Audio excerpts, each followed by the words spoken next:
Hello everyone, welcome to judiciary point, a part of CLAT point. So last class में हम लोगों ने पढ़ा था section 3, that is general explanation. So let's take a quick revision. Section 3 sub section 1 क्या कहता है कि अगर आप कोई भी प्रोविजन पढ़ेंगे, कोई भी इलस्ट्रेशन, कोई भी डेफिनेशन, कुछ भी पढ़ेंगे आईपीसी में, वो आप जनरल एक्सेप्शन को ध्यान में रख के पढ़ेंगे। हर जगह आपको ये नहीं बताया जाएगा कि इसका एक्सेप्शन क्या है, एक अलग से प्रोविजन प्रोवाइडेड है।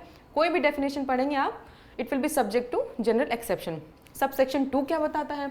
सब सेक्शन 2 बताता है कि किसी भी एक्सप्रेशन को अगर एक जगह डिफाइन कर दिया गया है तो अगर वो सेम वर्ड अगर संहिता में कहीं और भी यूज है तो उसका भी डेफिनेशन सेम होगा। फॉर एग्जाम्पल, मान लीजिए अगर चाइल्ड को एक बार डिफाइन कर दिया गया है कि a person below the age of 18 year, उनको चाइल्ड कहते हैं, तो संहिता में जहाँ जहाँ भी शब्द चाइल्ड यूज होगा, जहाँ जहाँ भी वर्ड अगर चाइल्ड आ रहा है तो उसका मीनिंग सेम होगा, ठीक ना। सबसेक्शन 3 क्या बता रहा है कि अगर कोई भी प्रॉपर्टी पोजेशन में हो, किसके? स्पाउच के, क्लर्क के और सर्वेंट के। किसके? स्पाउच, क्लर्क और सर्वेंट के। तो वो माना जाएगा कि वो प्रॉपर्टी किसके पोजेशन में है? दैट मतलब उसी पर्सन के पोजीशन में माना जाएगा जिसके वो स्पाउच है, सर्वेंट है या फिर क्लर्क है, ठीक है ना। यहाँ पे आप ये नहीं ले सकते कि वो प्रॉपर्टी मेरी नहीं क्योंकि वो मेरे स्पाउस के पोजीशन में है, ठीक। सबसेक्शन 4 क्या बताता है कि in every part of this Sanhita except where the contrary intention appears the word which refer act done extend also to illegal omission. जहाँ पे शब्द एक्ट मेंशन है वहाँ पे आप इलीगल ओमिशन को भी माना जाएगा। सबसेक्शन 4 ये बताता है कि मान लीजिए कोई एक्ट है और उसमें कोई इलीगल ओमिशन भी है तो अलग से बताने की ज़रूरत नहीं है। जैसे कि फॉर एग्जांपल आप ऐसे ले लीजिए, आपने किसी को मारा, मर्डर कर दिया, ये एक एक्ट हो गया, और आपकी ड्यूटी थी किसी को खाना देना और आपने उसको खाना नहीं दिया, तो क्या हो गया? इलीगल ओमिशन हो गया, इस वजह से वो आदमी मर गया, तो ये भी एक एक्ट माना जाएगा, ठीक। Act shall also include an illegal omission, इसका ये मतलब हो गया। अब ये सेक्शन सबसेक्शन 5 क्या बताता है? सबसेक्शन 5 ये बताता है कॉमन इंटेंशन के बारे में, ठीक। कॉमन इंटेंशन के बारे में बताता है, ये बताता है when a several person, when a criminal act is done by several person in furtherance of common intention, ठीक ना, each of such person is liable for the act in the same manner as if it was done by him alone। क्या होना चाहिए? Criminal act होना चाहिए, अगर several person द्वारा होना चाहिए, फर्दरेंस ऑफ कॉमन इंटेंशन होना चाहिए। फर्दरेंस ऑफ कॉमन इंटेंशन मतलब क्या? मीटिंग ऑफ माइंड, ठीक है। तो ये हो गया फर्दरेंस ऑफ कॉमन इंटेंशन। अगर ऐसा कहीं होता है तो हर एक व्यक्ति लाइबल होगा जो उस ऑफेंस में पार्टिसिपेट किया था। इसका हम लोग ने बहुत अच्छा केस भी देखा था, वीरेंद्र कुमार घोष वर्सेस एम्परर का हम लोग ने देखा था। इसमें था कि 5 लोग मिलके जाते गैंग बना के एक बैंक को लूटने, ठीक है ना। तो वीरेंद्र कुमार थे, वो बाहर खड़े थे, तो अंदर क्या होता है कि जो बैंक में कर्मचारी रहता है उसका मर्डर हो जाता है ड्यूरिंग रॉबरी। तो वीरेंद्र कुमार घोष ये कहते कि नहीं, मैं तो बाहर खड़ा था, मैं तो अंदर गया ही नहीं था, मैंने तो गोली चलाई ही नहीं थी, तो मैं कैसे मर्डर के लिए लाइबल हूँ। तो कोर्ट कहती नहीं, आप अंदर हो चाहे बाहर हो, आप पार्टिसिपेट किए हो या ना किया हो, लेकिन प्रायर मीटिंग ऑफ माइंड थी, इस वजह से आप लाइबल हो गए मर्डर के लिए, ठीक है। सबसेक्शन 6 क्या बताता है?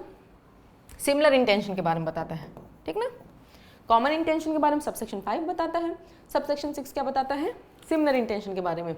तो सिमिलर इंटेंशन में क्या होता है कि यहाँ पे लोग प्रायर मीटिंग ऑफ माइंड नहीं होती है, ठीक ना, एक दूसरे को कोऑपरेट नहीं करते हैं, बट इंटेंशन सेम रहता है। तो इसमें क्या होता है, अगर इंटेंशन सेम है और प्रायर मीटिंग ऑफ माइंड नहीं है, एक दूसरे को कोऑपरेट नहीं कर रहे हैं, तो इसमें क्या होता है, लोग अपने अपने एक्ट के लिए लाइबल होते हैं, ठीक। इसमें हम लोग ने एक एग्जाम्पल देखा था, जैसे ABCD जाते हैं, ABCD जाते हैं डी को मारने, सबका इंटेंशन सेम रहता है कि उनको डी को मारना है, लेकिन सब अपने अपने तरीके से मारते हैं, ठीक ना। मान लीजिए ए मारता है गन से, बी मारता है डंडे से, ठीक ना, सी मारता है किसी और तरीके से। तो ऐसा नहीं है, सब अपने अपने एक्ट के लिए लाइबल होंगे, ठीक। इसमें एक बहुत अच्छा एग्जाम्पल हम लोग ने ये भी लिया था कि ए है और बी है, ये दोनों जेलर हैं, ठीक है ना। इनके पास एक कस्टडी होती है सी बंदे की, ठीक ना। तो ए क्या काम करता है, उसको खाना नहीं देता है सी को, ठीक ना। धीरे धीरे क्या होता है, सी अधमरा हो जाता है, लेकिन उसका ट्रांसफ़र हो जाता है और ए चला जाता है। फिर बाद में ए की जगह बी आता है, ठीक ना, वो भी उसको खाना नहीं देता है। इसमें क्या होता है, जब वो खाना नहीं दे, क्योंकि सी ऑलरेडी अधमरा हो चुका होता है, तो अब जब बी उसको खाना नहीं देता है तो क्या होता है, ये मर जाता है। तो यहाँ पे देखिए इंटेंशन सिमिलर है, ए का भी इंटेंशन वही है सी को मारना और बी का भी इंटेंशन सी को मारना है, ठीक ना। लेकिन मर्डर ए के एक्ट से नहीं हुआ था, ए के एक्ट से मर्डर नहीं हुआ था, वो सिर्फ अधमरा हुआ था। तो यहाँ पे किसके लिए लाइबल होगा? अटेम्प्ट टू मर्डर के लिए लाइबल होगा, ठीक।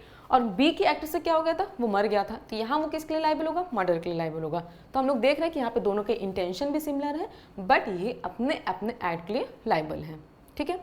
अब आ जाइए सब क्लॉज 7।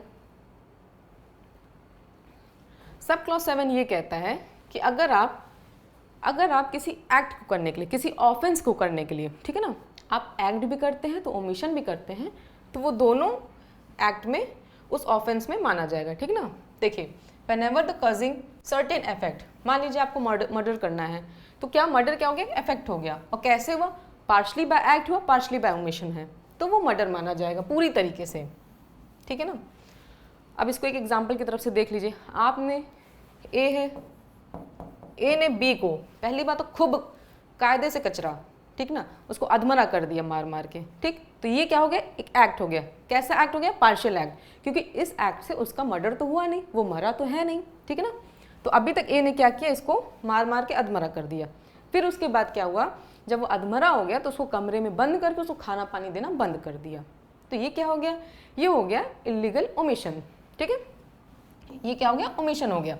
तो यहाँ पे एक्ट भी हो गया, पार्शियल एक्ट भी हो गया, पार्शियल ओमिशन भी हो गया। फिर इससे क्या होता है, बी मर जाता है, ठीक ना, जब उसको खाना नहीं देता है तो मर जाता है।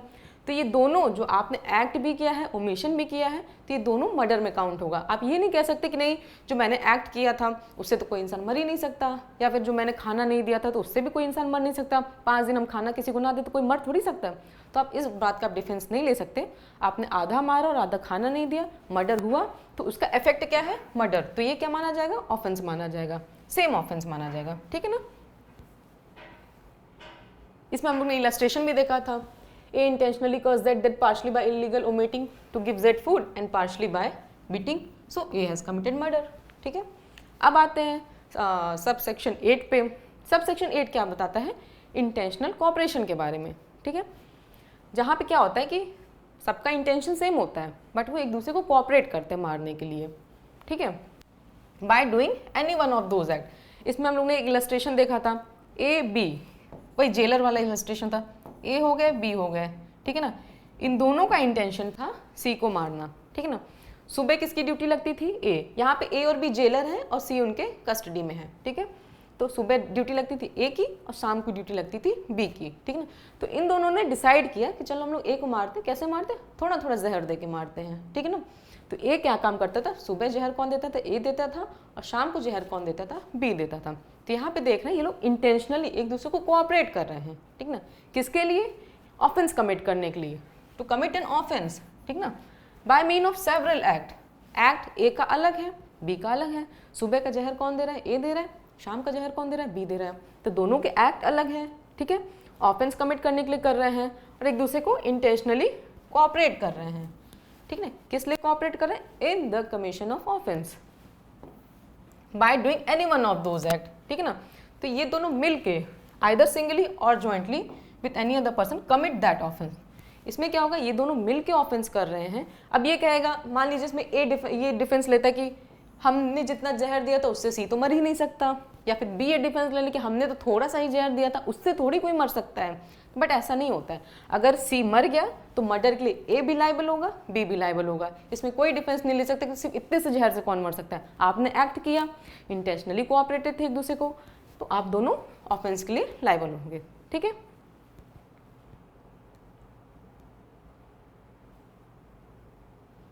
अब आते हैं सबसेक्शन 9 पे, where several person are engaged or concerned in the commission of criminal act, they may be guilty of different offense by the mean of that act, ठीक है ना। जहाँ बहुत सारे मतलब several person, एक से अधिक पर्सन, ठीक है ना, engage और concerned in the commission of criminal act, तो क्या होगा, they may be guilty of different offense by, मतलब जितना उन लोग ने एक्ट किया उसी एक्ट के लिए वो लोग गिल्टी होंगे। अब आइए इसका इलस्ट्रेशन देखते हैं, तभी आपको अच्छे से समझ में आएगा, ठीक है। A attack Z under the circumstance of grave provocation. A को क्या हो गया, ग्रेव एंड सडन प्रोवोकेशन आ गया, तो वो जेड पे अटैक कर देता है, ठीक। That his killing of Z would be only culpable homicide not amounting to murder, ठीक है ना। अब चलिए ऐसे समझ लीजिए, ए है और बी है, ये जेड। ए को मान लीजिए इतना तेज गुस्सा आ गया, इतना तेज गुस्सा आ गया कि वो जेड को मारने लगता है ग्रेव एंड सडन प्रोवोकेशन में। उसका इंटेंशन नहीं है मारने का, लेकिन वो मारने लगता है। बी क्या करता था, ये जेड के खिलाफ इलविल रखता था, ठीक ना, जलन की भावना रखता था। वो क्या करता है, बी को कहता है हाथ से, बी क्या कहता है ए को कि हाथ से क्यों मारो, डंडा से मारो, डंडा से मारो, तो फिर बी इसको डंडा दे देता है, ठीक ना, और ए इसको निपटा देता है, ठीक है।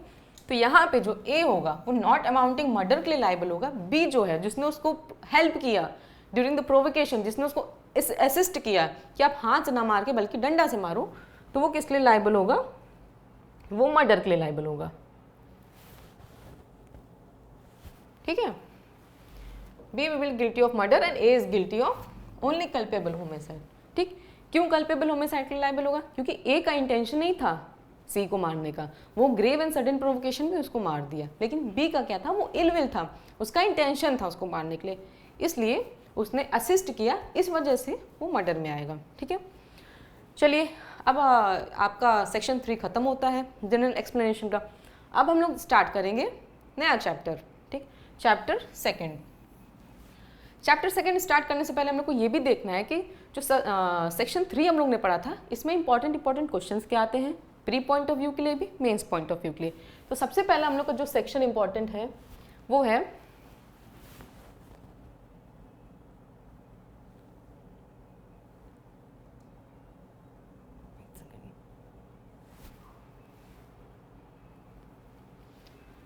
सबसे पहला जो मेन इंपॉर्टेंट है सेक्शन है प्री के लिए भी और मेंस के लिए भी, वो है सेक्शन 5। तो आप इसको जब भी किसी पेपर की किसी पेपर के लिए जाइएगा तो इस सेक्शन को जरूर पढ़ के जाइएगा, ठीक है। इसमें क्वेश्चंस कैसे आते हैं, what do you understand by common intention, कैसे आएंगे, what do you understand by common intention, इसके एसेंशियल एलिमेंट बताइए, ठीक, ये क्वेश्चन बन जाता है। What is the difference between common intention and similar intention, ये डिफरेंस बन जाता है, ठीक है ना।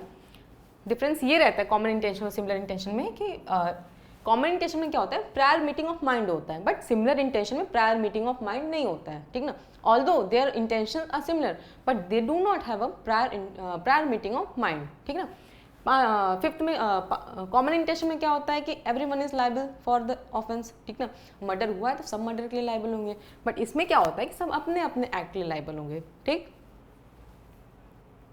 तो 6th भी इंपॉर्टेंट है प्री पॉइंट ऑफ व्यू के लिए भी, मेंस पॉइंट ऑफ व्यू के लिए भी।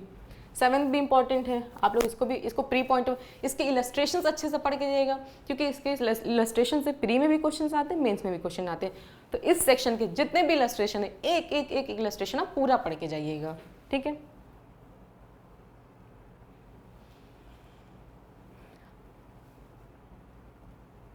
अब आते हैं हम लोग जो नेक्स्ट चैप्टर है पनिशमेंट का। चलिए इसको पढ़ने से पहले हम लोग कुछ बेसिक चीज़ जान लेते हैं, पनिशमेंट क्यों दिया जाता है, उसका मोटिव क्या होता है, ठीक है ना। मान लीजिए अगर हम लोग सोसाइटी में पनिशमेंट नहीं देते हैं तो क्या होता है, लोगों के मन में डर खत्म हो जाता है, वो ऑफेंस करते रहते हैं, ठीक है ना, क्योंकि जब उनको कोई पनिशमेंट ही नहीं मिलेगा तो उनको किस बात का डर। तो सबसे पहले जो पनिशमेंट क्यों रखा जाता है, to prevent the commission of crime, ठीक है ना, ताकि लोग क्राइम ना करें, ठीक ना, चोरी डकैती ना करें, डाका ना डालें, लोगों का मर्डर ना करें, रेप ना करें। अगर रेप में इतना सीवियर पनिशमेंट ना दिया जाए तो आए दिन रेप होते रहेंगे। आप बहुत इंपॉर्टेंट जो केस है जो दिल्ली रेप केस,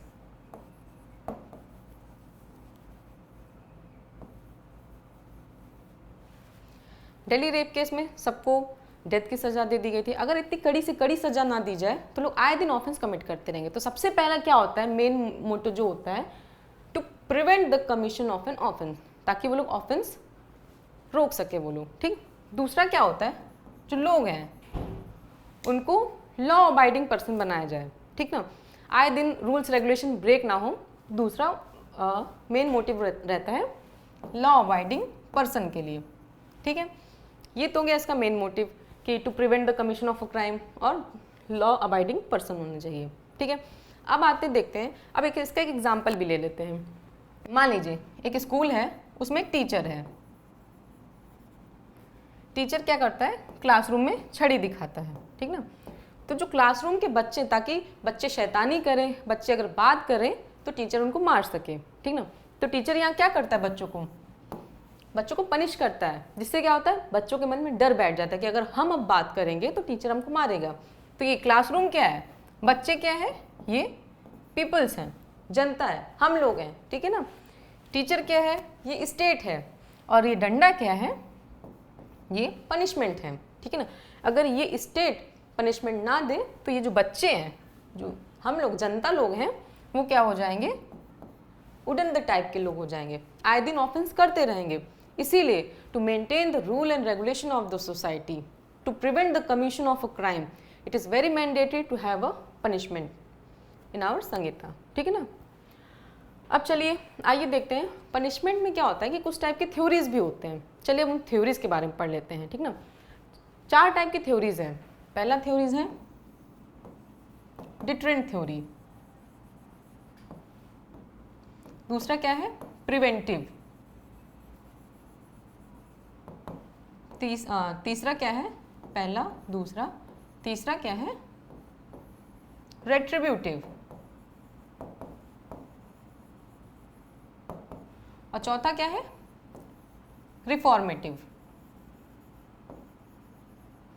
ये हो गए थ्योरीज ऑफ पनिशमेंट, ठीक है ना। अब हम लोग इसके बाद ये देखेंगे कि अपने इंडिया में कौन कौन सी थ्योरीज लागू होते हैं, ठीक। तो सबसे पहला क्या है, डिटरेंट। डिटरेंट का मतलब होता है टू डिटर, मतलब रोकना, to deter someone from commission of crime, इसका मतलब ये होता है डिटरेंट। तो डिटरेंट में कैसा पनिशमेंट दिया जाता था, मान लीजिए किसी बंदे ने कोई छोटा सा ऑफेंस कर दिया, चोरी कर लिया, तो उसको इतनी भयानक सजा दे दे, इतनी भयानक सजा दे दे कि वो तो दोबारा ऑफेंस कमिट करे ही ना, बट उसको देख के आसपास की जो सोसाइटी के लोग हैं वो लोग भी ऑफेंस ना करें। तो डिटरेंट का मतलब क्या होता था, छोटी से छोटी ऑफेंस के लिए आप उसको इतना बड़ा सजा दे दो कि वो बंदा तो करे ही ना करे, बट उसके देखने वाले जो सोसाइटी है वो भी एक मिसाल के रूप से जाए और वो लोग भी ऑफेंस ना करें, ठीक है ना। तो इसमें क्या रहता था, छोटे से ऑफेंस के लिए इतना बड़ा सजा दे दो कि वो तो करे ही ना करे, बट उसको देख के सोसाइटी वाले भी ना करें। अब देखिए इसका एक डिसएडवांटेज भी होता था। क्या होता था, मान लीजिए आप एक कोई किसी को भी आप छोटे से ऑफेंस के लिए आप इतनी बड़ी सजा दे देंगे तो लोगों को क्या सिंपैथी गेन करने लगते हैं, ठीक है ना। कि अरे बताइए इतनी छोटी सी सजा के लिए उसको इतना बड़ा, तो इसमें लोग सुधरते नहीं थे, और बल्कि एक जो विक्टिम होता था, जो ऑफेंडर होता था वो एक सिंपैथी पाता था सोसाइटी से, ठीक है। और दूसरा इसका जो सबसे बड़ा ड्रॉबैक होता था, मान लीजिए किसी बंदे ने एक रेप कर दिया, ठीक है ना, तो वो ये सोचता था कि अब तो मैं रेप कमिट कर ही दिया हूँ, अब तो मैं जान से मारा ही जाऊँगा, क्यों ना मैं जो सामने जो विक्टिम है उसको भी जान से मार दूँ। तो ये होता था कि जो छोटी मोटी सज़ा मैंने, छोटा मोटा ऑफेंस तो मैंने कर ही दिया है, अब मुझे पनिशमेंट तो मिलेगा ही मिलेगा, तो मैं इसको पूरा ही निपटा दूँ। तो क्या होता था, लोगों के मन में सिंपैथी नहीं रहती थी, ठीक ना, सिंपैथी खत्म हो जाती थी, ठीक। अब दूसरा आ जाता है प्रिवेंटिव थ्योरी में। प्रिवेंटिव थ्योरी का इनका क्या रहता था कि कोई भी बंदा ऑफेंस किया, किसी ने भी ऑफेंस किया तो उन लोगों को उठा के जेल में भर दो, ठीक ना। इससे क्या होता था कि वो जो बंदा ही नहीं रहेगा तो वो ऑफेंस कमिट करेगा ही नहीं सोसाइटी में। जितने भी उदंड लोग हैं उन सबको छांट के, जितने भी ऑफेंडर्स हैं उन सबको छांट के एक जेल में भर दो, ताकि वो लोग सोसाइटी में रहेंगे ही नहीं तो ऑफेंस कमिट ही नहीं करेंगे। इससे क्या होता था, इसका थ्योरी तो बहुत अच्छी थी डाउटलेसली, बट इसका जो सबसे बड़ा डिसएडवांटेज वो रहता था, मान लीजिए किसी ने छोटा सा ऑफेंस किया, अब उसको आपने तो जेल में भर दिया, वहाँ जाएगा वो बड़े बड़े क्रिमिनल से मिलेगा, वो और मोटिवेट होगा, तो कल को वो और बड़ा ऑफेंस करने के लिए सोचेगा, तो वहाँ वो सुधर नहीं रहा है, वहाँ वो और बड़ा क्रिमिनल बनने की तैयारी कर रहा है। तो ये इसका एक ड्रॉबैक रहता था, ठीक। अब हम लोग आ जाते हैं रिट्रीब्यूटिव पे। रिट्रीब्यूटिव का क्या रहता था, tooth for an tooth and eye for an eye का कॉन्सेप्ट रहता था। जैसे को तैसा, ईंट का जवाब पत्थर से, ठीक है ना। इसमें क्या रहता था, ऑफेंडर को भी सेम पेन हो जैसे कि विक्टिम को हो रहा है। मान लीजिए ए ने बी को मारा, ठीक है ना, तो ए ने बी को मार दिया तो उसके बदले ए को भी मौत की सज़ा मिलनी चाहिए, ठीक है। ये क्या हो गया, eye for an eye, tooth for an tooth का कॉन्सेप्ट। अब आ जाते हैं रिफॉर्मेटिव में। रिफॉर्मेटिव का मेन मोटो क्या होता है कि आप जो क्रिमिनल्स हैं उनको सुधारिए। कैसे सुधारिए, उनको एक अच्छी एजुकेशन देके सुधारिए, ठीक है ना, उनकी दिनचर्या सुधारिए, ठीक ना, उनको अच्छे अच्छे काम करवाइए, सोशल काम करवाइए, इससे क्या होगा, वो सुधर जाएंगे, ठीक है। आपकी ये थ्योरी तो बहुत अच्छी है, लेकिन क्या क्रिमिनल्स जब वो जेल जाएंगे और इस थ्योरी में वो जेल का ड्यूरेशन इंजॉय करेंगे, उनको पेन तो होगा नहीं, तब ऐसे में क्या हो जाएगा, क्रिमिनल्स के लिए और आसान हो जाएगा ऑफेंस कमिट करना कि अरे चलो इनको तो मार ही देते हैं, बाकी जेल में अच्छी खासी सुविधा है ही है, खाने पीने को मिल जाएगा, पढ़ने लिखने को मिल जाएगा, तो तो ये थ्योरी यहाँ पे लैग कर जाती थी, इसलिए रिफॉर्मेटिव थ्योरी भी उतनी सक्सेसफुल थ्योरी नहीं हुआ करती थी। अब आइए देखते हैं इंडिया में कौन कौन सी थ्योरी चलती है। इंडिया में कोई एक थ्योरी लागू नहीं करती है, ठीक है ना। यहाँ पे जो सबका मिक्सचर है वो इंडिया में लाया जाता है।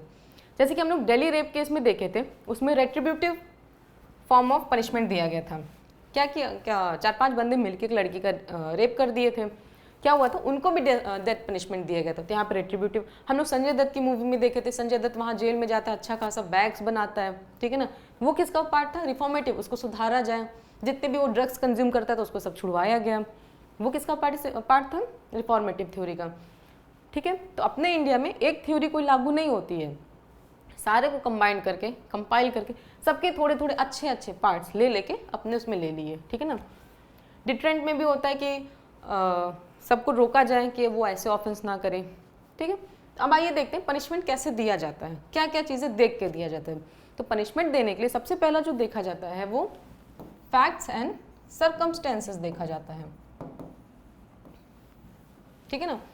मान लीजिए कोई ऑफेंस हीनियस इन नेचर है तो उसके जो पनिशमेंट होगी वो भी सीवियर होगी, ठीक है ना। ग्रेविटी ऑफ ऑफेंस को देखा जाता है, अगर कम ग्रेविटी का ऑफेंस है तो वैसे पनिशमेंट भी होगी, अगर हीनियस इन नेचर है तो उसका ऑफेंस ज़्यादा हो जाएगा, उसका पनिशमेंट ज़्यादा हो जाएगा, ठीक है। मान लीजिए अगर ए है, ठीक है ना, ए ने सिर्फ एक बंदे का मर्डर किया, एक बंदे का मर्डर किया तो उसको सज़ा कितनी मिलेगी, 10 साल की सज़ा मिलेगी, ठीक है ना। लेकिन मान लीजिए वही ए बंदा जो है उसने 10 लोग का मर्डर कर दिया, ठीक है, उसमें क्या होगा, कहाँ इसने एक लोग को मारा और इसमें कहाँ 10 लोग को मारा, इससे क्या हो गया, ग्रेविटी ऑफ ऑफेंस बढ़ गया, ठीक है ना, क्राइम भी हीनियस हो गया है, तो उसमें क्या होगा, लाइफ इम्प्रिजनमेंट का इनको सज़ा मिलेगा, ठीक ना। मान लीजिए रेप केस में देख लीजिए, अगर 18 ईयर्स के अबव का कोई बंदा, अगर 18 ईयर्स, अगर जो गर्ल है, वुमेन है, उसका अगर अबव 18 ईयर्स का रेप करता है तो उसको कितनी पनिशमेंट मिलेगी, लाइफ इम्प्रिजनमेंट की। अगर बिलो 18 का है तो क्या हो गया, ये offence more heinous in nature हो गया, ग्रेविटी ऑफ ऑफेंस बढ़ गया, तो उसका अब सज़ा कितनी मिलेगी, डेथ की, डेथ पेनाल्टी की भी प्रोविजन प्रोवाइडेड है। तो नेचर ऑफ ऑफेंस को देख के, ग्रेविटी ऑफ ऑफेंस को देख के कि वो ऑफेंस हीनियस है कि लाइट इन नेचर है, ये सब देख के पनिशमेंट डिसाइड करती है। कौन डिसाइड करेगा, कोर्ट डिसाइड करेगा, ठीक है। सो क्लियर कि पनिशमेंट किस चैप्टर में है। अब देखिए इसमें से क्वेश्चन कहाँ कहाँ से बनता है, ये भी आप देख लीजिए, किस चैप्टर में है, चैप्टर नंबर 2 में है। पनिशमेंट की मोटिव क्या है, to prevent the commission of a crime, ठीक ना, जो पीपल्स रहे वो लॉ अबाइडिंग पर्सन रहे, ठीक ना। थ्योरीज क्या क्या है अपने पनिशमेंट में, तो डिटरेंट थ्योरी है, प्रिवेंटिव थ्योरी है, रिट्रीब्यूटिव थ्योरी है, रिफॉर्मेटिव थ्योरी है। सारों को एग्जाम्पल भी आप बता देंगे। तो पनिशमेंट किस तरीके से दिया जाता है, तो facts and circumstances of the case को देख के दिया जाता है कि वो ऑफेंस हीनियस इन नेचर है, उसकी ग्रेविटी देख के उसको दिया जाता है। ये सारे आपके क्वेश्चन जो है वो मेंस में आते हैं, ठीक है ना। अब चलिए अब देखते हैं सेक्शन 4, जो प्रोविजन प्रोवाइडेड है अंदर संहिता में। तो हम लोग जब आईपीसी में देखते थे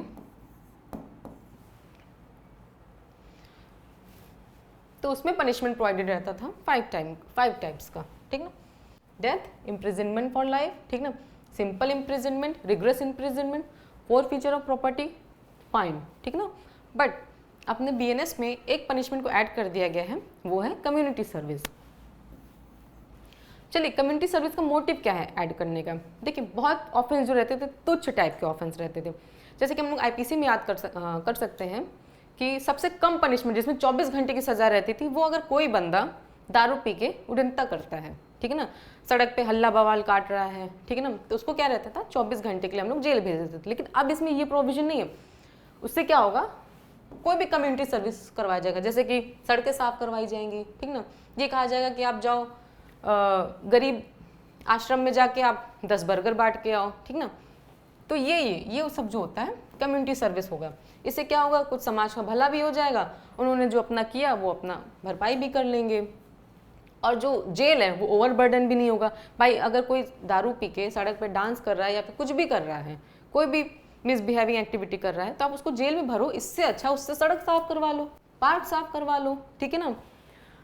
तो ये हो गया कम्युनिटी सर्विस, मेन मोटिव इसको ये ऐड करने का था, ठीक ना। तो बीएनएस में क्या सबसे पहले है, डेथ है, imprisonment for life, that to stay say imprisonment for remains of a person natural life, ठीक है ना। बहुत लोग को ये कन्फ्यूजन रहता था, अभी हम लोग आगे चल के भी पढ़ेंगे कि इम्प्रिजनमेंट का मतलब सिर्फ 20 साल का होता है, लेकिन नहीं, इम्प्रिजनमेंट का मतलब होता है imprisonment for remainders of a person natural life. जब तक इंसान जिंदा है, जितना उसकी जीवन बची है, तब तक उसका इम्प्रिजनमेंट रहेगा, ठीक है। Imprisonment which is of two description, namely rigorous that is with hard labour. अब देखिए, जो इम्प्रिजनमेंट होता है दो टाइप का होता है, रिग्रेस होता है, सिंपल होता है। अब रिग्रेस में क्या होगा, ये इनको खेती करवाएंगे, ठीक है ना, कुछ ऐसे हार्ड वर्क का काम करवाएंगे, जेल की साफ सफाई करवाएंगे, खेती करवाएंगे, ठीक है ना, तो सामान बिचवाएंगे, मतलब कुछ ना कुछ इनसे काम करवाते रहेंगे, नहीं कुछ तो पुताई उताई करवाएंगे। लेकिन सिंपल में क्या होता है कि ये मतलब सिंपल में क्या होता है कि इनसे कोई हार्ड वर्क नहीं करवाया जाता है, ठीक है, आप आओ खाओ और जेल काटो, ठीक ना, ये होता है। फोर फीचर ऑफ प्रॉपर्टी है, फाइन है। फाइन का क्या होता है कि अकॉर्डिंग टू ऑफेंस जैसा होता है वैसे वैसा फाइन होता है, ठीक। कम्युनिटी सर्विस का हम लोग देख ही लिए हैं कि अगर कोई भी छोटा मोटा ऑफेंस है, चुटपुटी ऑफेंस होता है, मान लीजिए कोई व्यक्ति चोरी करता है, ठीक ना, फिर बाद में उसको रियलाइज़ होता है नहीं चोरी करना गलत बात है, फिर वो जाता है वो सामान को वापस कर देता है। लेकिन ऐसा तो नहीं कि हम लोग चोरी को प्रमोट करेंगे कि नहीं अरे वाह तुमने बहुत अच्छा काम किया, सामान वापस, पनिशमेंट तो तुमको मिलेगी। इसमें क्या होता है, कम्युनिटी सर्विस हो जाता है कि अच्छा ठीक है तुमने चोरी किया, चलो पार्क साफ करो, चोरी किया चलो आप कंबल बांटो, ठीक है ना, कुछ भला काम करो, कुछ प्रायश्चित। अपने कल्चर में भी यही रहता था कि प्रायश्चित करने से पाप कम हो जाता है, वही कॉन्सेप्ट उठा के कम्युनिटी सर्विस में डाल दिया है कि आप कुछ अच्छे काम करो ताकि कुछ पाप कम हो जाए, ठीक। अब आ जाइए सेक्शन 5 में, commutation of sentence of death और imprisonment of for life. IPC में क्या था, ये दोनों जो सेक्शंस थे वो अलग अलग प्रोवाइडेड थे। Commutation of sentence of death अलग सेक्शन में प्रोवाइडेड था, commutation of imprisonment for life अलग सेक्शन में प्रोवाइडेड था। बट इसमें क्या हो गया, इसमें दोनों को कंपाइल कर दिया गया है, ठीक है। चलिए let's see. In every case in which sentence of office death has been passed by the appropriate government may without consent of offender commute the punishment for any other punishment provided by this संहिता, ठीक है ना। तो इसमें क्या होता है कि death sentence अगर अप्रोप्रिएट गवर्नमेंट, ठीक है ना, तो जो अप्रोप्रिएट गवर्नमेंट होगी वो डेथ सेंटेंस को कम्यूट कर सकेगी in the punishment of any other punishment provided by this संहिता, ठीक है। कम्यूट का क्या मतलब होता है, सजा को कम कर देना, ठीक है। तो जो अप्रोप्रिएट गवर्नमेंट, अब आगे हम लोग चल के पढ़ेंगे कि अप्रोप्रिएट गवर्नमेंट कौन कौन है, ठीक है। डेथ सेंटेंस में क्या होगा, वो एनी अदर पनिशमेंट में provided in this Samhita commute कर सकेगी। और इम्प्रिजनमेंट फॉर लाइफ में क्या होगा, द अप्रोप्रिएट गवर्नमेंट में विदाउट द कंसेंट। देखिए विदाउट द कंसेंट में क्या होता है कि कभी कभी एमसीक्यू आ जाता है और इसमें बच्चे फंस भी जाते हैं। जैसे कि कैसे आता है, appropriate government may commute the sentence of an offender, ठीक ना, option number 1 with the consent of offender, option number 2 without the consent of offender, option number 3 with or without the consent of offender, option number 4 none of the above। ऐसे आपको दे दिया गया तो आपको किस पे टिक करना है, without the consent of offender, ठीक ना, commute the punishment of imprisonment of either descriptive term not exceeding 14 years, ठीक। अब चलिए देखते हैं for the purpose of this section appropriate government का क्या मतलब होता है, ठीक है। अप्रोप्रिएट गवर्नमेंट हमने का मतलब क्या होता है ये अब देखना है। तो in every case where the sentence is sentence of death और for an offence against law relating to matter to which executive power of union, ठीक ना, अगर वहाँ पे जो एग्जीक्यूटिव पावर है वो यूनियन का है तो कौन कम्यूट करेगा, सेंट्रल गवर्नमेंट करेगा, ठीक ना। और अगर वहाँ पे जो एग्जीक्यूटिव पावर है वो अगर स्टेट की है तो वहाँ पे कौन ऑफेंस कम्यूट करेगा, स्टेट गवर्नमेंट करेगा, समझ गए। अप्रोप्रिएट का गवर्नमेंट का क्या मतलब होता है यहाँ पे, अगर वहाँ पे एग्जीक्यूटिव पावर जिसकी है वहाँ पे सेंट्रल गवर्नमेंट का एक्सटेंड करता है तो सेंट्रल गवर्नमेंट कम्यूट करेगी। और अगर वहाँ पे एग्जीक्यूटिव पावर जो है अगर वो स्टेट गवर्नमेंट का है तो वहाँ पे कौन कम्यूट करेगा, स्टेट गवर्नमेंट, ठीक है। ये होता है एग्जीक्यूटिव पावर सेंट्रल गवर्नमेंट का मतलब। अब आइए देखते हैं हम लोग सब क्लॉज 6। सब क्लॉज 6 बताता है fraction of terms of imprisonment, ठीक ना। चलिए पढ़ते हैं। In calculating fraction of terms of punishment imprisonment of life shall be reckoned as equivalent to the imprisonment for 20 years. अब देखिए बहुत लोग इस सेक्शन को गलत पढ़ते हैं, उनको ये लगता है कि इम्प्रिजनमेंट ऑफ लाइफ का मतलब ही होता है 20 ईयर्स, बट नहीं, वो गलत होता है, ठीक है ना। अभी हम लोग ऊपर पढ़ चुके हैं कि इम्प्रिजनमेंट ऑफ लाइफ का मतलब होता है होल लाइफ, जितनी भी जिंदगी आपकी बची है आपको सज़ा काटना है जेल में, ठीक। तो यहाँ पे फ्रैक्शन का वर्ड यूज़ करने का क्या मतलब होता है, ठीक है ना। तो बहुत जगह हम आपने ऑफेंसेस में देखा होगा कि 1/4 ऑफ द मैक्सिमम पनिशमेंट। चलिए हम लोग आगे देखते हैं, तो बता आपको एक एग्जाम्पल से समझाते हैं।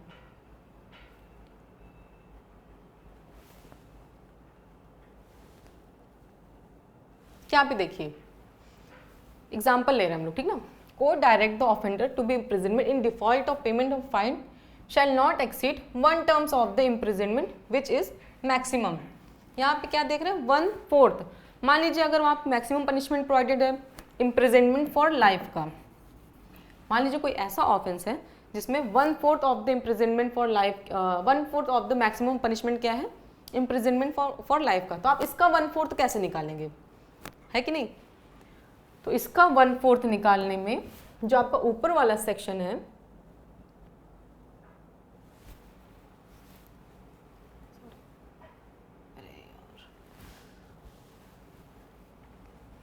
तो ये वाला सेक्शन है, तब यहाँ पे काम आता है फ्रैक्शन निकालने के लिए, ठीक ना। तो वहाँ पे जैसे 1/4 का मतलब हो गया 20 ईयर्स, ठीक है, क्योंकि लाइफ इम्प्रिजनमेंट का कोई नहीं बता सकता ये इंसान कितना साल जिएगा, इसीलिए वहाँ पे फ्रैक्शंस निकालना पड़ता है और वहीं पे ये सेक्शन काम आता है, और उसी फ्रैक्शन में 20 ईयर्स हम लोग मानेंगे, ठीक है, समझ गए। अब चलिए देखते हैं sub section 7। In every case in which an offence is punishable with imprisonment which may be of either description। either description मतलब वो सिंपल भी हो सकता है, रिग्रेस भी हो सकता है, ठीक। it shall be competent to the court with sentence such offender। वो कोर्ट जो उसका ट्रायल कर रही होगी, वो कोर्ट जो चार्जशीट बनाई होगी, जो ट्रायल कर रही होगी, वो क्या होगी, कॉम्पिटेंट कोर्ट होगी, वही डिसाइड करेगी, देखिए, offender to direct in the sentence that such imprisonment shall be wholly rigorous or that such imprisonment shall be wholly simple or that any part of some such imprisonment shall be rigorous or rest simple, ठीक ना। तो जो court उसका trial कर रही होगी, जो court उसको पनिशमेंट सुनाई होगी ऑफेंडर को, वही बताएगी कि इनकी जो पनिशमेंट है वो चाहे होली रिग्रेस होगी, होली सिंपल होगी, आइदर रिग्रेस होगी, आइदर सिंपल होगी, किस टाइप का जो पनिशमेंट होगी किस टाइप की होगी, वो उसकी कॉम्पिटेंट कोर्ट बताएगी, ठीक है। तो ये सेक्शन क्या कहता है कि सज़ा जो एक्यूज्ड पर्सन है वो सज़ा कैसे काटेगा, ये बात कौन डिसाइड करता है, कॉम्पिटेंट कोर्ट डिसाइड करता है, कि वो सिंपल पनिशमेंट रहेगा, रिग्रेस इम्प्रिजनमेंट रहेगा, कि पार्शियल रिग्रेस पार्शियल सिंपल रहेगा, ये बात कौन डिसाइड करेगा, ये कॉम्पिटेंट कोर्ट डिसाइड करेगी। तो कॉम्पिटेंट कोर्ट कौन होती है, जो जिसने उस केस का पूरा ट्रायल देखा हो, ठीक है। ये हो गया। फिर अब आते हैं सब सेक्शन 8 में, ठीक है ना, अमाउंट ऑफ फाइन, ठीक है ना, liability in default of payment of fine. तो सबसे पहले देखते हैं इस सेक्शन का मोटिव क्या है। मान लीजिए आपके ऊपर फाइन लगा और आप वो फाइन नहीं दे पाए, आप बहुत चिंदी टाइप के इंसान हो, बहुत गरीब हो, ठीक है ना, आपके ऊपर फाइन लगा 5,000 का, ठीक है ना, आप ये 5,000 भी नहीं दे पाए, ठीक, तो आपके ऊपर कितनी लाइबिलिटीज़, क्या लाइबिलिटीज़ होगी, कितनी पनिशमेंट आपको प्रोवाइड की जाएगी, ये उस सेक्शन के बारे में बताता है, ठीक। This section is also important from pre point of view, तो आप इसको अच्छे से पढ़िएगा, इवन ये सेक्शन मेंस में भी कई बार पूछा जा चुका है, ठीक। Where no sum is express to which a fine may extend, ठीक है ना, ऐसी बहुत सारी ऑफेंसेस रहती हैं जिसमें कोई वैल्यू नहीं बताई जाती, सिर्फ इतना बताया जाता है इम्प्रिजनमेंट विथ और फाइन, या फिर इम्प्रिजनमेंट एंड फाइन, ठीक है ना, तो कोई सम तो बताया नहीं गया। Where no sum is expressed to which fine may extend, maximum कितना फाइन आप दे सकते हो। The amount of fine to which the offender is liable is unlimited, कितना होगा, अनलिमिटेड होगा वहाँ पे फाइन, ठीक है ना, जहाँ पे कोई एक प्रॉपर वैल्यू नहीं बताई गई फाइन की कि इनका मैक्सिमम फाइन कितना होगा, मिनिमम फाइन कितना होगा, वहाँ पे जो कोर्ट है वो अनलिमिटेड फाइन तो लगा सकती है, लेकिन एक्सेसिव नहीं होना चाहिए, but shall not be excessive. ये एक बहुत इंपॉर्टेंट क्वेश्चन है प्री पॉइंट ऑफ व्यू के लिए भी, कि एक अच्छा खासा क्वेश्चन ऐसे पूछ लेते हैं कि where a fine amount of fine is not provided, तो ऑफेंडर किसके लिए लाइबल होगा, अनलिमिटेड के लिए कि लिमिट के लिए, तो आपको अनलिमिटेड के लिए टिक करना है, ठीक ना। तो इसका चलिए आप इसका मतलब समझते हैं। अनलिमिटेड का मतलब होता है कि आप कोई भी कितना भी मतलब कितना भी अमाउंट का फाइन लगा सकते हो, लेकिन वो उसकी हैसियत होनी चाहिए, वो पैसा देने के लिए, वो फाइन देने के लिए उस बंदे की औकात होनी चाहिए। मान लीजिए एक रिक्शा वाला है, ठीक है ना, अब देख के लग रहा है, इसके कपड़े लत्ते देख के लग रहा है फटा पुराना कपड़ा पहना है, ठीक है ना, अब आप इसको लगा दो 5 लाख, ठीक है ना, तो जज साहब पता लगे कह दे, कोर्ट कह दे कि इसमें तो अनलिमिटेड लिखा है, मैं तो कितना भी फाइन लगा सकता हूँ, चलो मैं इसको 5 लाख रुपया लगा देता हूँ, या फिर 50 लाख, चलिए 50 लाख मान लेते हैं, ठीक ना। तो क्या ये रिक्शा वाला 50 लाख रुपया दे पाएगा? इवन ये नहीं, ये तो अपने आप को बेच दे, इसकी जो 7 पीढ़ी है वो भी 50 लाख रुपया नहीं दे पाएगी। इसीलिए लिखा गया आप लगा तो सकते हो, कोई लिमिट नहीं है, लेकिन एक्सेसिव नहीं होना चाहिए। एक्सेसिव का मतलब यहाँ होता है कि आप ठीक है आप इसको 5,000 लगा दो, ठीक है ना, 50,000 लगा दो, कोई अमाउंट नहीं बताया गया कि आप कितना लगाओगे, लेकिन हाँ इतना लगाओ जितनी उसकी हैसियत हो देने के लिए। पता लगे वो खुद बिक जाए तब भी वो फाइन ना दे पाए, तो क्या मतलब है ऐसे फाइन लगाने का, ठीक समझ गए। जहाँ कोई सम प्रोवाइडेड ना हो, where no sum is expressed to which a fine may extend, कि आप कितना फाइन लगा सकते हो, कोई वैल्यू नहीं दी गई है, ठीक ना। The amount of fine to which the offender is liable is unlimited, ठीक है भाई, कोई लिमिट नहीं है, आप लगा सकते हो, आप 5,000 का लगा दो, 10,000 का लगा दो, 15,000 का लगा दो, 50,000 का लगा दो, लेकिन वो एक्सेसिव नहीं होना चाहिए। इतना नहीं होना चाहिए कि वो उस इंसान की हैसियत ही ना हो देने के लिए। एक बार कोर्ट को उसको वॉच करना पड़ेगा उस ऑफेंडर को कि आखिर ये करता क्या है। हम चलो 5 लाख लगा दे तो क्या वो दे पाएगा कि नहीं दे पाएगा, उसकी हैसियत है देने के लिए। कुछ लोग तो बहुत चिंदी टाइप के लोग होते हैं, कहते हैं जज साहब मेरी जान ले लो लेकिन हम पैसा नहीं दे पाएंगे, ठीक है ना। तो आने वाला प्रोविजन है वो इन लोग के बारे में बताता है, ठीक। लेकिन इसमें क्या है, अनलिमिटेड रहेगा लेकिन एक्सेसिव नहीं रहेगा, ठीक है। चलिए ठीक है, ये हो गया। अब क्या होता है सबसेक्शन 2 में देख लीजिए। सबसेक्शन 2 वही चिंदी लोगों के ऊपर अप्लाई करता है। जज साहब जान ले लो हमारी, हमको जेल में बंद कर दो लेकिन हमसे पैसा ना मांगो, हम पैसा नहीं दे पाएंगे, ठीक है ना। जो एक नंबर के कंजूस होते हैं, ये सेक्शन उनके लिए बनाया गया है, ठीक ना। अब इसको देखते हैं कि इसको इस सेक्शन को पढ़ते कैसे हैं, क्योंकि बहुत लोग इस सेक्शन को गलत तरीके से पढ़ते हैं, ठीक। तो ए प्रोविजन ए ये बताता है in every case of an offence punishable with imprisonment as well as fine. चलिए यहाँ तक देखते हैं कि कोई भी ऑफेंस हो उसमें पनिशमेंट कैसा है, imprisonment as well as fine हो, ठीक है ना। कैसा ऑफेंस है, imprisonment plus fine, in which जिसमें the offender is sentence to fine, ठीक ना। जिसमें क्या होता है जो ऑफेंडर है वो सिर्फ देखिए प्रोविजन किसका है, इम्प्रिजनमेंट का है विद फाइन का है, लेकिन इसमें पनिशमेंट उसको क्या मिली है, सिर्फ फाइन पे, इम्प्रिजनमेंट नहीं दिया गया, सिर्फ फाइन दिया गया है, वेदर विद और विदाउट इम्प्रिजनमेंट। मान लीजिए आपने फॉर एग्जाम्पल आप ले लीजिए आपने एक बहुत छोटी मोटी चोरी किया, ठीक ना, पनिशमेंट था फॉर एग्जाम्पल कोर्ट ने दिया 1 ईयर और एज वेल एज फाइन, ये प्रोविजन था, ठीक है ना। लेकिन इसमें कोर्ट ने सिर्फ फाइन देके तुम्हारा हला भला कर दिया, ठीक है भाई तुम जेल मत जाओ, तुम इतना पैसा जमा कर दो, ठीक है, तुम फाइन जमा कर दो, तुम जेल मत जाओ, ठीक ना, विद और विदाउट इम्प्रिजनमेंट। लेकिन इसमें क्या हो गया, जो बंदा था वो तो चिंदी निकल गया, कहा कि जज साहब मुझे जेल भेज दो लेकिन मैं पैसा नहीं दूंगा, ठीक। तो इसमें कितना पनिशमेंट इसको क्या मिला है, फाइन दिया गया है लेकिन इम्प्रिजनमेंट नहीं दिया गया, लेकिन प्रोविजन था imprisonment as well as fine का, ठीक। अब चलिए बी क्लॉज देखते हैं, पनिशेबल विद इम्प्रिजनमेंट और फाइन। देखिए in every case of an offence punishable with imprisonment और फाइन, तो यहाँ पे एक सेकेंड देखिए यहाँ पे क्या था, punishment with imprisonment as well as fine, ठीक है, समझ गया, एज वेल एज फाइन था। लेकिन इसके नीचे वाले में क्या है, पनिशेबल विद इम्प्रिजनमेंट और फाइन, ठीक है ना, इम्प्रिजनमेंट और फाइन, और विथ फाइन ओनली, ठीक है ना, जिसमें सिर्फ फाइन नहीं है, इम्प्रिजनमेंट का कोई प्रोविजन नहीं है। In which the offender is sentence to fine shall be competent to the court with sentence such offender to direct sentence in default of payment of fine. The offender shall suffer imprisonment in certain terms. चलिए ठीक है, अब हम लोग यहाँ तक सोचते हैं, पहले हम लोग यहाँ तक पढ़ते हैं, आगे का प्रोविजन बाद में पढ़ेंगे, ठीक ना। एक क्लॉज क्या बताता है कि जिसमें पनिशमेंट हो वो imprisonment as well as fine हो, जिसमें कोर्ट ने क्या किया हो, सिर्फ फाइन दिया हो पनिशमेंट के तौर पे, ठीक ना, इम्प्रिजनमेंट नहीं दिया हो। बी वाला क्लॉज क्या बताता है, जिसमें इम्प्रिजनमेंट और फाइन हो, ठीक है ना, और उसमें उसको क्या पनिशमेंट मिला हो, फाइन मिला हो। तो मान लीजिए वो फाइन पे नहीं कर पाता, इन default of payment of fine उसको कौन सी सजा मिलेगी, उसको जो सेंटेंस रहेगी, ठीक है ना, फाइन ना देने के भी एवज में उसको क्या मिलेगी, इम्प्रिजनमेंट का सेंटेंस मिलेगा। चलिए हम लोग एक एग्जाम्पल जिसको समझते हैं।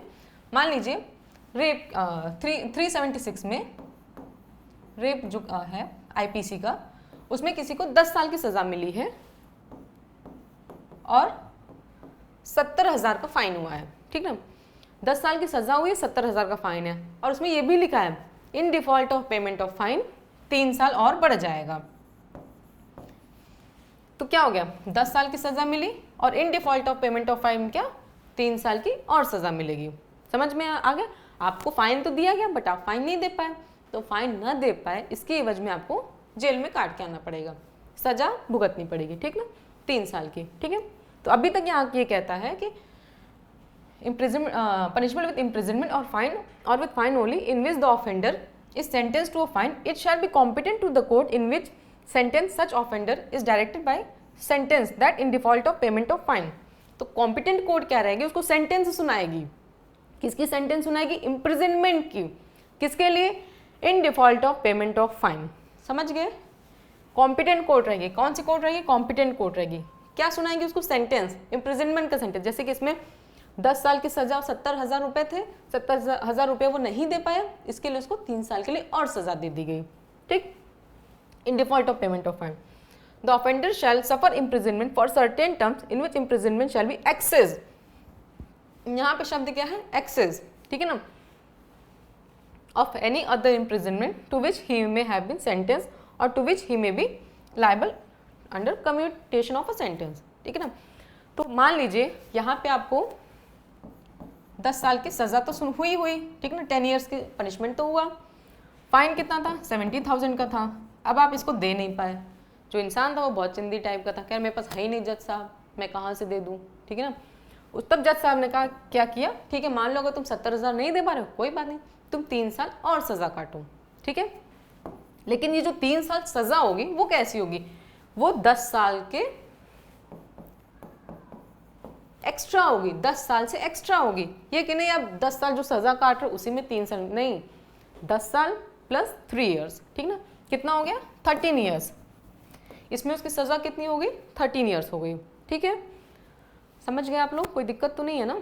मान लीजिए इसमें पनिशमेंट बहुत ईजी लैंग्वेज में फिर से हम लोग समझ लेते हैं, कोई भी ऑफेंस है उसमें जो पनिशमेंट मिला है वो फाइन मिला है, ठीक है ना।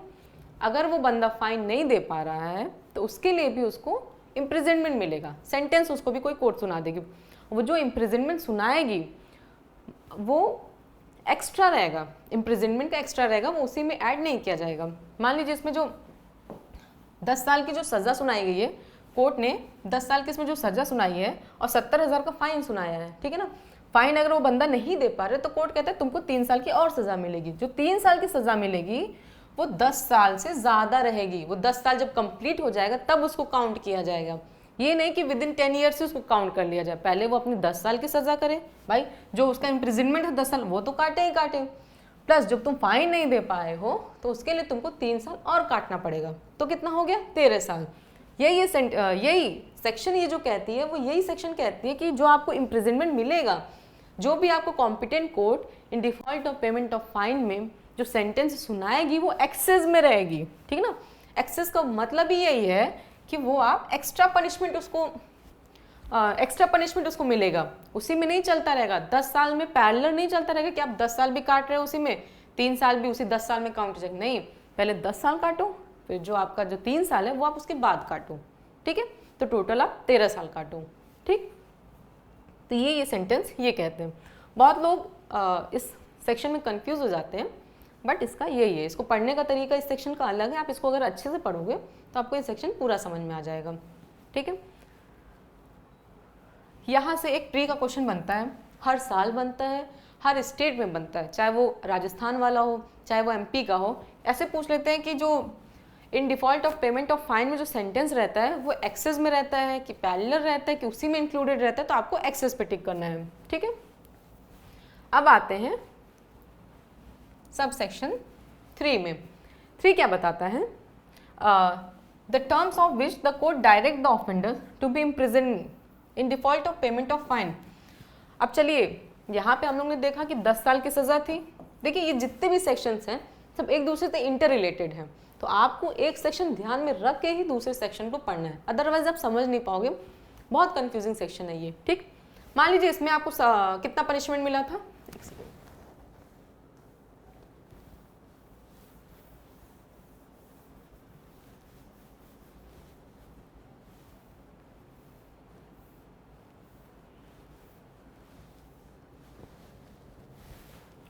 ठीक है। The terms of for which the court direct offenders, पहले यहाँ तक हम लोग मीनिंग समझते हैं। इसका मतलब क्या है? टर्म्स मतलब मान लीजिए रेप के केस में वही जो ऊपर हम लोग ने एग्जाम्पल लिया था वही एग्जाम्पल लेंगे ताकि आप लोग और अच्छे समझ पाओ, ठीक है। या फिर कोई भी ऑफेंस है जिसमें सजा हुई थी एक्यूज्ड पर्सन को 10 साल की प्लस 3 ईयर ऑफ 70,000 फाइन, ठीक ना, ठीक। ये पनिशमेंट थी। To be imprisonment the offender, ठीक ना, यहाँ तक हम लोग समझ गए। The terms for which the court directed the offender, terms ये टर्म्स है, ठीक ना, 10 साल की सजा plus 17,000 fine. To be imprison in default of payment of fine, मान लीजिए बंदा फाइन नहीं दे पाया, ठीक है, डिफॉल्ट हो गया। शैल not exceed 1/4 of the terms of the imprisonment which is maximum fixed for the offence, ठीक। अब ऐसा नहीं है कि बंदा 70,000 नहीं दे पाया तो जज साहब उसको 20 साल की सजा सुना देंगे, ऐसा नहीं है, ठीक है ना। उसके लिए भी प्रोविजन जो है वो सब सेक्शन 3 में है, ठीक है। मान लीजिए कोई ऑफेंस है जिसकी मैक्सिमम सेंटेंस प्रोवाइडेड है 20 साल, 20 साल का 1/4 कितना हो जाएगा? 5 साल, ठीक है ना। तो ये जो 5 ईयर है, 5 ईयर कोर्ट उसको पनिशमेंट कर पाएगी इन default of payment of fine, ठीक है ना। ये नहीं हो जाएगा कि आप कितना भी इम्प्रिजनमेंट दे दो, भाई तुम 70,000 नहीं दे पाए तुम चलो तुम 20 साल के लिए जेल में, ये नहीं होगा। मैक्सिमम पनिशमेंट का आप 1/4 ही दे पाओगे। यहाँ पे मान लीजिए इस सेक्शन में जो है, जो बंदा ऑफेंस कमिट करता है इसमें मैक्सिमम पनिशमेंट कितनी है? 20 साल है। इसमें से इसको 10 साल की सज़ा मिली प्लस 70,000 रुपये फाइन मिल गया, ठीक है ना।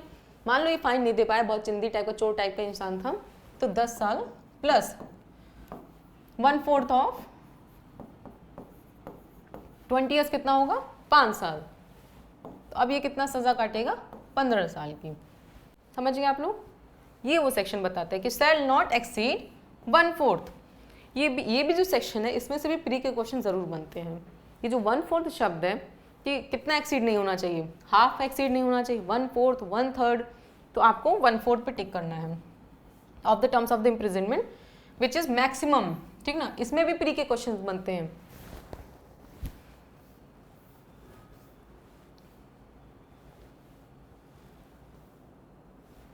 ठीक है, चलिए अब देखिए सबसे पहला प्री का क्वेश्चन कहाँ से बनता है? इसमें से 1/4, ठीक है। मान लीजिए क्वेश्चन ऐसे बता देंगे, इन default of payment of fine the sentence shall not increase 1/4, 1/3, half, तो आपको 1/4 पे टिक करना है, ठीक। पहला ही आपको क्वेश्चन प्री का बन गया। दूसरा क्वेश्चन क्या बनेगा? विच is maximum fix for the offence. तो ऑप्शन में क्या रहेगा? मिनिमम होगा कि मैक्सिमम होगा, कैसा होगा? तो आपको मैक्सिमम पे टिक करना है, ठीक। तो इस सेक्शन से 2 प्री के क्वेश्चन आपको मिले जो कि दोनों बहुत इंपॉर्टेंट है। इसमें से भी देख, ऊपर वाले में से भी एक्सेस से क्वेश्चन पूछेगा और competent sentence of in default of payment of fine, यहाँ से क्वेश्चन पूछेगा, ठीक ना, कि मतलब जो भी आपको इम्प्रिजनमेंट दिया जा रहा है इन default of payment of fine वो एक्सेस होगा कि उसी के साथ रन करेगा, तो आपको एक्सेस में टिक करना है, ठीक। अब आते हैं सब सेक्शन 4 में। चलिए, the imprisonment which the court impose in default of payment of fine और in default of community service may be of any description to which offender might have been sentence.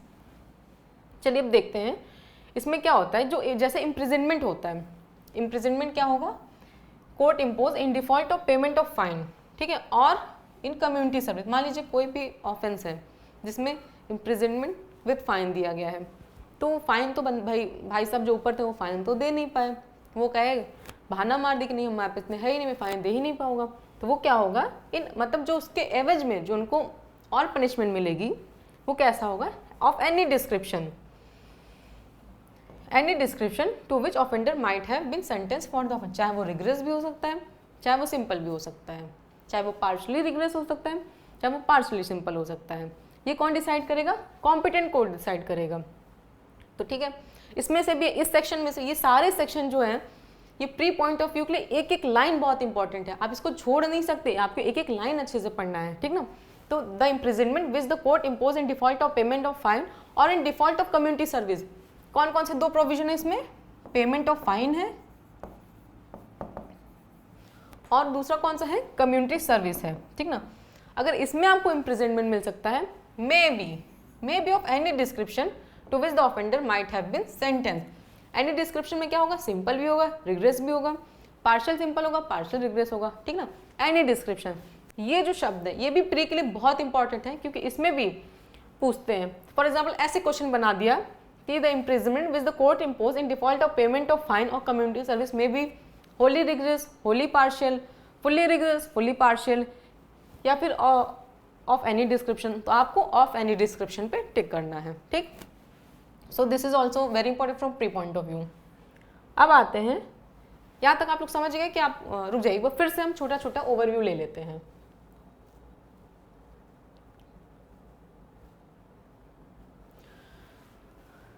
Chapter second का जो punishment है वो section 4 है, वो क्या बताता है, टाइप्स ऑफ पनिशमेंट, जिसमें एक टाइप का पनिशमेंट और ऐड कर दिया गया, दैट इज कम्युनिटी सर्विस, ठीक है। सबसेक्शन 2 क्या बताता है, सबसेक्शन 2 क्या बताता है, कम्यूटेशन ऑफ सेंटेंस।